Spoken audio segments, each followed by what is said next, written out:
Cześć, witajcie. Znowu mam coś dla Dominika. Trochę znowu mnie nie było, ale to nic. Tak myślę przynajmniej. Jestem z powrotem. Mam kilka odpadów. Ja tu nie będę za dużo opowiadał. Będziecie widzieli, co robię. To jest generalnie banalnie prosty projekt, bo taki ma być. Ma być szybki i funkcjonalny.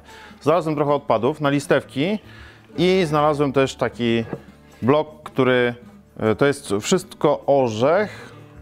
Plus do tego jesion, kawałki jesionu, ponieważ jesion jest fajny, elastyczny, będzie można fajnie go wygiąć. Zrobimy siedzisko na sznurze, właśnie, jeszcze sznur muszę znaleźć, gdzieś go mam. I takie gięte oparcie. Wszystko po kolei, lecimy z pracami.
No dobra, i takim sposobem dotarliśmy do końca tej podróży. Myślę, że wyszło całkiem fajnie. Nie wiem jeszcze, jak z tymi sznurkami będzie. Dominik musi usiąść na tym, zobaczymy, jak to będzie się, te sznurki się rozciągną. Zobaczymy, czy to jest prawidłowe ustawienie. Być może ten tył musi być trochę wyżej. Zobaczę to dopiero w domu. Jeszcze jedna sprawa, która być może powinna tutaj być, to jest tutaj coś między nogami, żeby powiedzmy się nie wyśliznął tędy, ale to zobaczymy w praniu, czy to będzie potrzebne, czy nie. W wielu huśtawkach po prostu tego nie ma. A wiadomo, że dziecko trzeba pilnować, to nie ma takiej opcji, żeby zostawić dziecko, żeby się samo bujało, tak? Tak samo nie może ze względu na wagę tego, chociaż teoretycznie to nie jest dużo, nie ma tutaj dużej wagi, ale istnieje ryzyko, że jeżeli byśmy zostawili huśtawkę, gdzie dziecko byłoby na dole, rozbujałoby ją i pierwsze ząbki poszłyby do kosza, nie? Także tak to, na razie to tak zostawiam. Olej wysechł, być może jeszcze jedno olejowanie by się przydało, ponieważ orzech no bardzo chłonie oleje, ale to zobaczymy. Też nie chciałbym, żeby było zbyt śliskie, ponieważ no, żeby się tutaj dzieciak nie ślizgał. Ułożenie tych sznurków to była też zagadka, jak to zrobić. I tutaj nie wiem, czy nie będą przeszkadzać te sznurki, chociaż tu miejsce trochę na plecy jest, także zobaczymy. Pierwszy raz robię coś takiego, nie wiem, jak to będzie działać. Coś sobie wymyśliłem, no i tak zrobiłem, zobaczymy. Teraz lecę do domu to zainstalować, a Wam już dziękuję za obejrzenie tego odcinka i do zobaczenia wkrótce. Cześć!